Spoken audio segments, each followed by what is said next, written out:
Je ne suis ni un grand voyageur ni un globe-trotteur, loin de là. Il m'arrive quelques fois par année de quitter la ville, la province, le pays, le continent, pour aller me promener et à chaque fois, j'emmène avec moi les montres que je veux porter pendant mes séjours. Un séjour pour le travail, c'est très différent de voyage d'agrément, d'une excursion dans les Caraïbes ou bien encore de voyage de ski ou à la mer. Vu aussi les contrôles de sécurité dans les transports et le risque de perte ou de bris, la sélection de montres peut aussi changer. Il y a aussi les risques associés au pays visité, mais ça, c'est une autre histoire. Je vous présente aujourd'hui quelques accessoires essentiels pour voyager avec plusieurs de vos montres et quelques astuces qui vont, je l'espère, vous rendre la vie un peu plus facile. De grâce, apprenez de mes erreurs et si vous avez de bons tuyaux, vous aussi, laissez-les nous dans les commentaires, s'il vous plaît, ce serait bien apprécié. Bonjour et bienvenue à Jamais sans ma montre.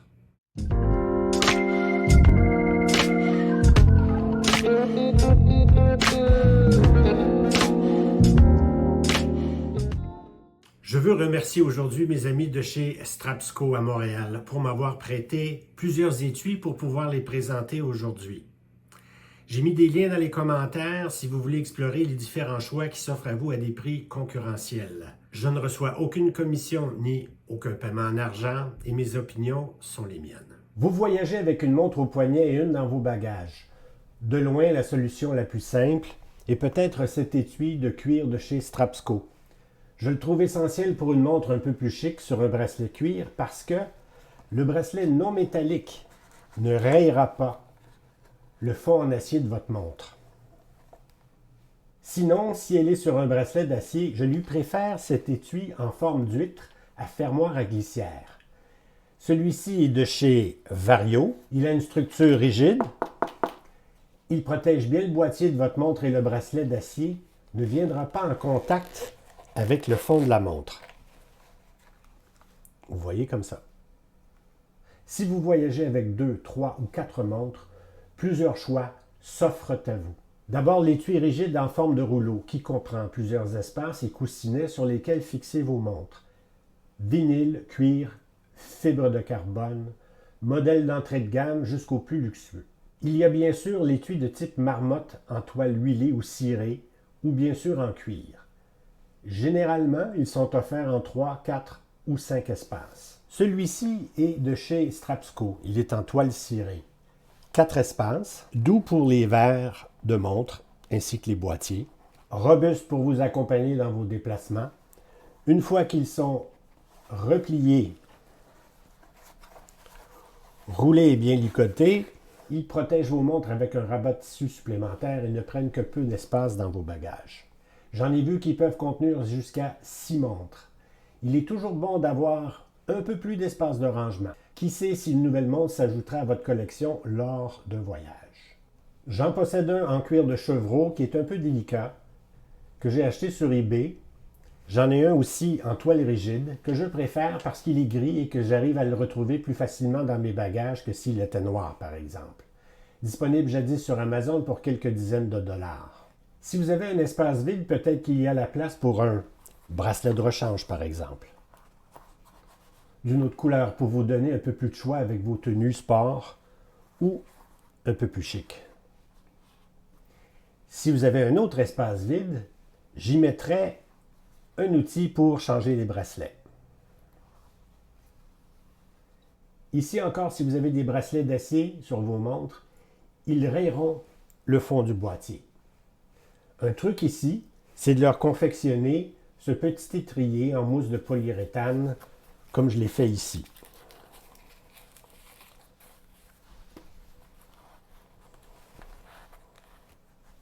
Vous remarquerez que votre G-Shock ou autre montre en résine ne fait pas dans un de ces espaces parce que le bracelet ne se plie pas gentiment en deux. Deux choix. Soit que c'est celle avec laquelle vous voyagiez quitte à la lancer dans votre bagage cabine à la dernière seconde avant de passer les contrôles de sécurité, ou vous enroulez votre Casio autour de la marmotte et lancez le tout dans votre fond de valise. C'est comme un fermoir de sécurité de plus. Il y a aussi l'étui capitonné avec fermoir à glissière, place pour 2, 4, 6 ou 8 montres. Beaucoup de collectionneurs s'en servent pour entreposer leurs montres à la maison ou pour les transporter de la maison à leur coffret de sécurité à la banque. Pas mon cas du tout. Ce n'est peut-être pas ce que vous voulez pour un week-end à la campagne parce que c'est quand même volumineux. Mais, regardez ici la protection. Encore une fois, assurez-vous que l'étui soit fait pour accueillir des montres au boîtier de 44 mm et plus si ce sont des montres plus grosses que vous voulez transporter. Et faites-moi confiance, ça n'est pas toujours le cas. N'oubliez pas de vous abonner à la chaîne, de donner un like à la vidéo, c'est bien important pour la chaîne, et surtout d'activer le rappel pour être informé des nouvelles vidéos publiées sur la chaîne et ne rien manquer. Mais surtout, encore une fois, merci d'être là. Voici d'autres considérations quand vous voyagez avec vos montres. Vous voyagez en auto, il y a peut-être moins de précautions à prendre. En train, c'est déjà autre chose. En avion, c'est là qu'il faut y réfléchir un peu plus. Depuis que les compagnies aériennes nous imposent des frais pour chaque pièce de bagage en soute, évidemment qu'on se bat pour l'espace dans la cabine, c'était absolument prévisible. Désormais, certains transporteurs imposent des frais pour les bagages cabine pour les vols à rabais. J'ai aucun doute que cette politique deviendra la norme pour toutes les catégories de vols, donc la question d'espace dans vos bagages devient de plus en plus préoccupante. En soute, vos bagages sont sujets à toutes sortes de risques, de bris, de vol et que sais-je. Vos montres seront-elles avec vous dans la cabine de l'appareil ou sous vos yeux dans le train? Je vous conseille fortement de les avoir le plus près de vous possible.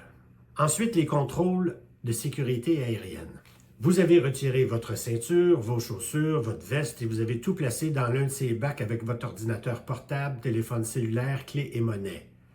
Allez-vous y mettre votre montre pour ne pas faire sonner le détecteur de métal? Je ne sais pas ce que vous en pensez, mais je préfère mettre ma montre dans un étui destiné à mon bagage cabine avant de passer la sécurité. Il y a juste un peu trop d'activité humaine autour de ces objets de valeur pour que je laisse ma montre à la vue des autres passagers. Vous insistez à porter votre montre au poignet pour passer la détection. Vous savez bien que ça va sonner et que le préposé va vous demander de l'enlever de toute façon. D'autres délais et d'autres risques de perte.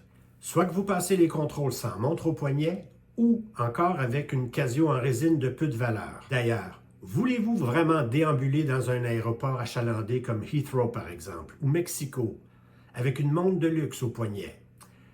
C'est vous qui savez, moi, je ne le ferai pas.